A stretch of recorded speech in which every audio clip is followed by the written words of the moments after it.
the Mauryan Empire first. We're talking 321 BCE, 185 BCE. So a little over 140, 50 years maybe of existence. It formed after the fall of Alexander the Great's empire. So this is where Alexander the Great kind of finished his movement, his expanding of Greece's empire. He falls sick actually in northern India, dies, and then slowly the empire kind of falls into disarray. Gupta would be the first leader of this specific time period. And basically it's the same type of thing. It's a unification of many areas, kingdoms, that sometimes fought each other, sometimes, not type of thing.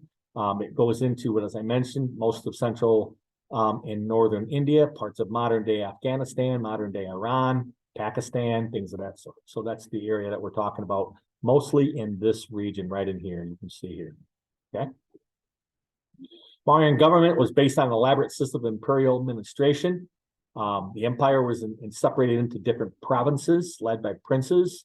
Kind of the same thing like a state would be the entire entity, but in each state you have little cities, and each city is governed by a mayor, but the state is governed by the governor type of thing.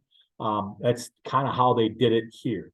And then each province was divided into smaller units. So again, let's use modern day examples.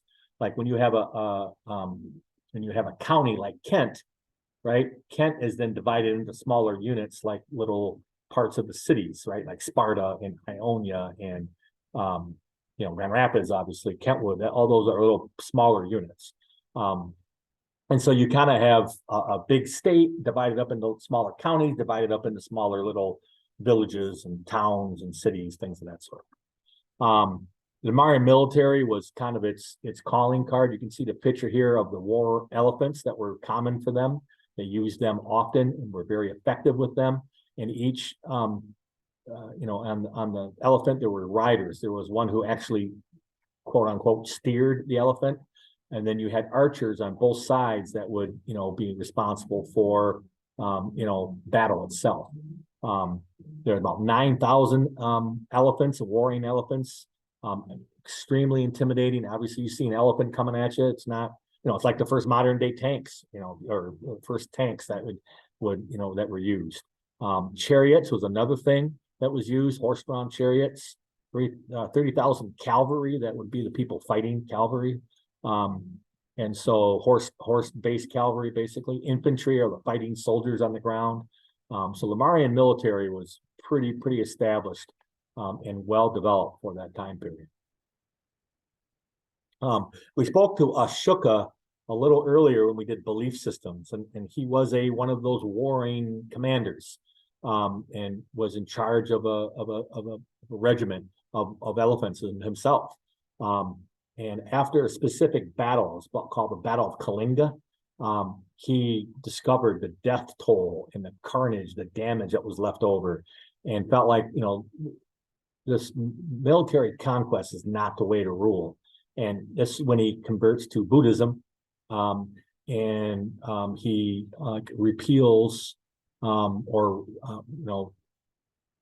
basically removes himself from that military type of display and becomes a religious proponent, and he is solely responsible, or fairly importantly responsible, for the spread of Buddhism, mostly through Southeast Asia as well.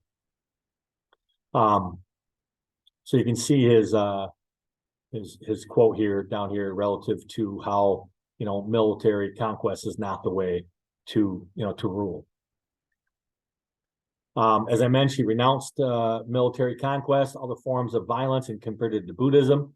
He had edicts placed all throughout the empire. Edicts they actually were pillars that were engraved with messages and teachings of Buddha, things of that sort, that were located all throughout the empire. And they were, many of them are standing today. There was a video on this that showed all the different places and how they look, but the video is not working anymore, so I can't show it to you. Anyways, so these edicts carved into these stone pillars were basically the word of Ashoka. It was his way of communicating. the concept of nonviolence, accepting the teachings of Buddhism, things of that sort. He dies in 233. The Mauryan Empire, declines, through that lack of leadership. And by the time of about 185, so almost about 50 years after his death, the empire is overthrown. And there's then a time of kind of disarray, lack of leadership, chaos within the society at that point, until the Gupta Empire starts to take control. So this time period between the Mauryan and Gupta empires, about 500 years. And it was a 500 years of chaos. Several different kingdoms are in charge or ruling. There isn't really any significant innovations. They didn't really have a sense of purpose. It's kind of like warring states type of thing that went on. And then around 320 CE, so now we're obviously about, again, 500 years after the fall of the Mauryan Empire, you have the Gupta Empire that takes over. Founded again about and ruled for almost 300 years. It was considered to be the golden age of cultural achievement in that region of the world in terms of architecture, sciences, religion, philosophy. Obviously, Hinduism is a big part of it at this point in terms of their religious beliefs. But they were very instrumental in a lot of different mathematical concepts and such. So very culturally advanced. So if you want to think of them as like the Athens of India, how Athens was that type of thing for the Greeks, the Gupta Empire was that type of culturally advanced type of empire, compared to others.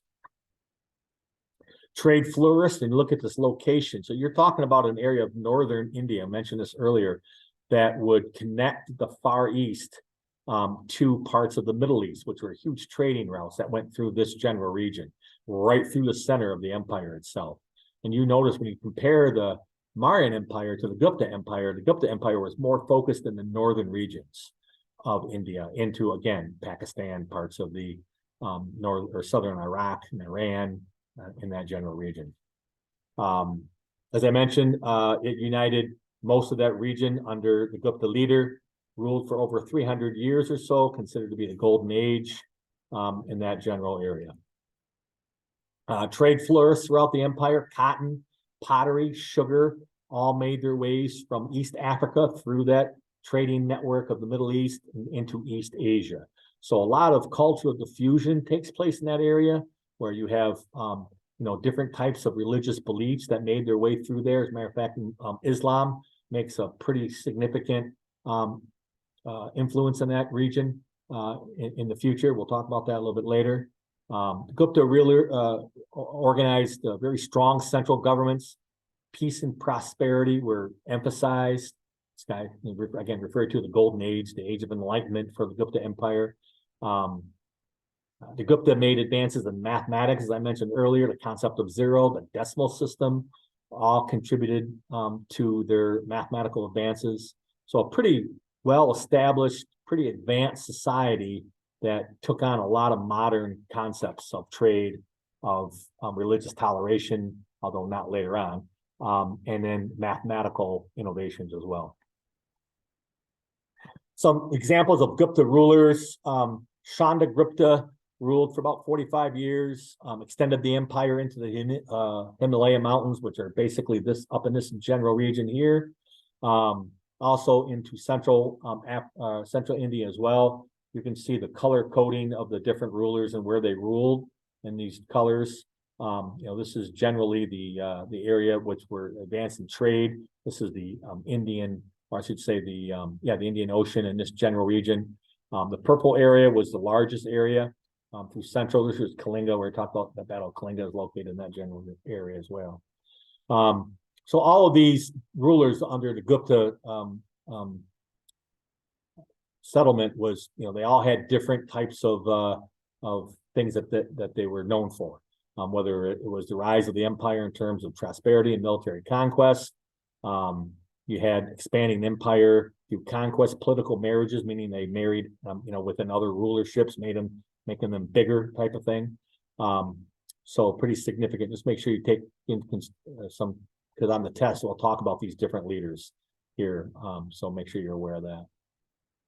The decline, much very similar story. You have external, internal pressures that contribute to its decline. You had nomadic tribes, the white Huns, as they refer to, mostly from parts of Europe, or what would eventually be called Europe, invaded, overran them. About the 16th century, before the empire is actually united again. We'll talk about that a little bit later on.